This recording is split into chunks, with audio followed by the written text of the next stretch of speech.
નમસ્કાર, આપ જોઈ રહ્યા છો લખત ન્યૂઝ અપડેટ ચેનલ। તમામ સમાચાર અને અપડેટ મેળવવા માટે ચેનલને સબસ્ક્રાઇબ કરો અને બેલ આઇકન પર ક્લિક કરો, જેથી તમામ સમાચાર અને અપડેટ તમને મળી રહે। લખતર તાલુકાના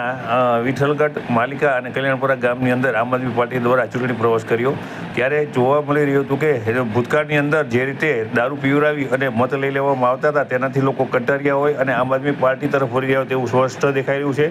ત્યારે ગામના યુવાનો પણ નામ નહીં દેવાની શરતે જણાવી રહ્યા છે કે તેમના બાપ દાદા અને તેમના સિનિયર સિટીઝનોને દારૂ પીવડાવી અને તે મદદ લઈ ગયા છે। હાલ તેમની પરિસ્થિતિ એ રીતે છે, ગામડાઓ ધીમે ધીમે ભાંગી રહ્યા છે, લોકોને રોજગારી મળી રહી નથી અને તેના કારણે તેઓને સિટી તરફ વળ્યું છે તેવું પણ આ જે ગ્રામ્ય વિસ્તારના યુવાનો છે તેમના દ્વારા જણાવવામાં આવી રહ્યું છે। અને આ વખતે તેઓ કંઈક જુદું જ પરિણામ લાવવા તૈયાર હોય તેવું સ્પષ્ટપણે જણાઈ રહ્યું છે। સાથે જે આ વિડીયો વાયરલ કરવામાં આવી રહ્યા છે તેમના દ્વારા પણ જણાવવામાં આવ્યું કે જે દરેક ગામના સરપંચ સહિત ગ્રામ્ય વિસ્તારના ખાસ કરીને યુવાનો તેમને આવકારવા માટે થઈ અને તત્પર હોય છે અને મોટી સંખ્યાની અંદર જે સભા યોજાય છે તે સભામાં પણ તેઓ ઉપસ્થિત રહ્યા છે। તેના પરથી સ્પષ્ટ લાગી રહ્યું છે કે આજનો મતદાર છે તે દિવસે ને દિવસે જાગૃત થઈ રહ્યો છે અને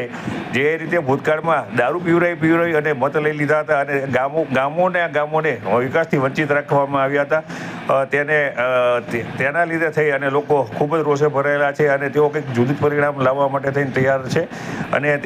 તેમનું પણ ગામના યુવાનું પણ કહેવું છે કે અમારે અમારા ગામમાં જ રહેવું છે, અમારા ગામડા આબાદ જ કરવા છે, પરંતુ જે નેતાઓ છે તેમનો વિકાસ કરે છે, અમારા ગામનો કોઈ વિકાસ કરતા નથી અને અમને ગામમાં રોજગારી પૂરી પડી રહે, અમારે બહારગામ ન જવું પડે તેઓ કોઈ વિકાસ કરતા નહીં હોય તેઓ આ વખતે કંઈક જુદું પરિણામ લાવવા તત્પર છે।